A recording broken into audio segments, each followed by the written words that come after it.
Hello जी, अस्सलाम वालेकुम। आज के इस वीडियो में हम variety of life past papers discuss करेंगे।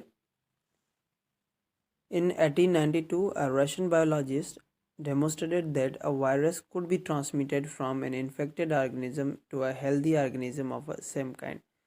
तो 1892 में एक रशियन बायोलॉजिस्ट था जिसने कहा था कि वायरस जो है वो ट्रांसमिट होती है इन्फेक्टेड ऑर्गेनिज्म से अनइन्फेक्टेड ऑर्गेनिज्म में। तो वो था जी आइवानोस्की ने कहा था।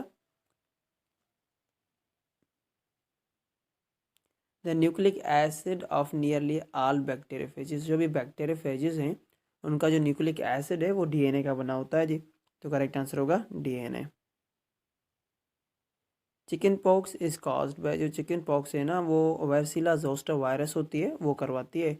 तो यहाँ पे जो करेक्ट आंसर है वो हो जाएगा B, varicella zoster virus. The viruses are, जो वायरस होते हैं वो होते हैं जी नॉन सेल्यूलर पैरासाइट्स। तो करेक्ट आंसर हो जाएगा सी, नॉन सेल्यूलर पैरासाइट्स। अब बैक्टीरियोफेज कॉन्सिस्ट सोनली ऑफ, जो बैक्टीरियोफेज है ना वो सिर्फ और सिर्फ डीएनए और प्रोटीन पे मुश्तमिल होता है। तो करेक्ट आंसर होगा A. All of the following are symptoms of hepatitis except, यहाँ पे जो भी हैं वो हेपेटाइटिस के सिम्टम्स है सवाए deficit immunity, enlargement of liver, fever and fatigue, jaundice. तो डेफिसिट इम्यूनिटी जो है ना वो हेपेटाइटिस का करेक्टर नहीं है, सिम्टम नहीं है जी। तो करेक्ट आंसर हो जाएगा deficit immunity. The TME first appeared on the leaves of tobacco plant and was characterized by, TME जो थी वो फर्स्ट leaves of tobacco पे appear हुई थी और उसकी characteristic की बात कर रहा है जी। तो वो जो थी ना वो ट्रांसमिट हो रही थी from one organism to another. तो यहाँ पे जो करेक्ट आंसर हो जाएगा वो हो जाएगा जी डी। ऑल वायरसेस आर, जो भी वायरसेस हैं वो जी carry DNA, no carry RNA, lack protein, तो can not reproduce outside the cell. Viruses जो है ना वो आउटसाइड द सेल रिप्रोड्यूस नहीं कर सकती। Which of following is not a viral disease, तो एड्स मलेरिया, मलेरिया जो है ना वो वायरल डिजीज नहीं है। तो यहाँ पे जो करेक्ट आंसर हो जाएगा B, malaria. Which one of the following is not a mode of transmission of AIDS, यहाँ पे कौन सा mode of transmission of AIDS का नहीं है जी। Through unsterilised needles, through contact with wound और pins, blood transfusion, through holding hands. तो होल्डिंग हैंड्स के थ्रू जो है ना वो ट्रांसमिशन ऑफ एड्स नहीं होती है जी। A viral reproductive cycle that culminates in the death of host cell is known as, तो ऐसी वायरल रिप्रोडक्टिव साइकिल जिसमें होस्ट सेल की डेथ हो जाती है तो उसे कहा जाता है जी lytic cycle. Viruses resembles living things because they, viruses जो हैं वो लिविंग थिंग्स से रिजेंबल करती हैं क्योंकि वो रिप्रोड्यूस कर सकती हैं जी। तो करेक्ट आंसर हो जाएगा सी।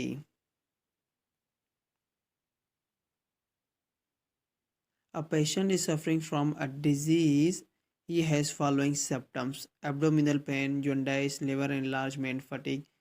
ही इज़ प्रोबेबली सफरिंग फ्रॉम, तो उस बंदे को क्या होगा जी, HIV, रेबीज, हेपेटाइटिस। ये भी जो भी सिम्टम्स हैं वो हेपेटाइटिस हैं। तो करेक्ट आंसर हो जाएगा hepatitis. Genome of virus is compose of, जो वायरस का जीनोम है वो डीएनए से, समटाइम्स आरएनए का होता है, समटाइम्स बोथ का होता है। तो करेक्ट आंसर हो जाएगा डीएनए एंड आरएनए, यानी कि C answer, both A and B.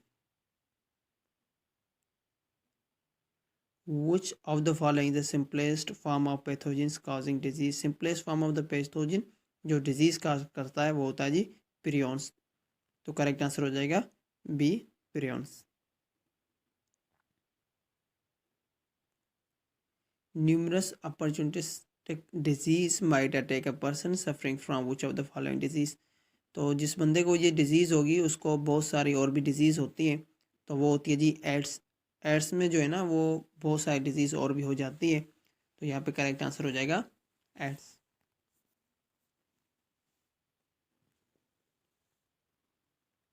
In AIDS D stands for, सबसे पहले तो एड्स जो होती है वो एक्वायर्ड इम्यूनो डेफिशिएंसी सिंड्रोम होता है। तो डी फॉर डेफिशिएंसी। तो करेक्ट आंसर हो जाएगा C, deficiency. Hepatitis is caused by, जो हेपेटाइटिस है वो एक वायरस की वजह से होती है, तो करेक्ट आंसर हो जाएगा E virus.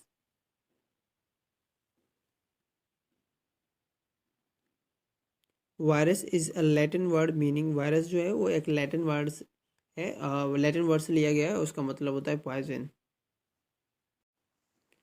Viruses can only survive and produce inside, viruses जो है ना वो लिविंग सेल में सर्वाइव और प्रोड्यूस करते हैं, चाहे वो एनिमल, बैक्टीरिया सेल हो, कोई भी सेल हो, बट वो लिविंग हो। तो करेक्ट आंसर होगा सी।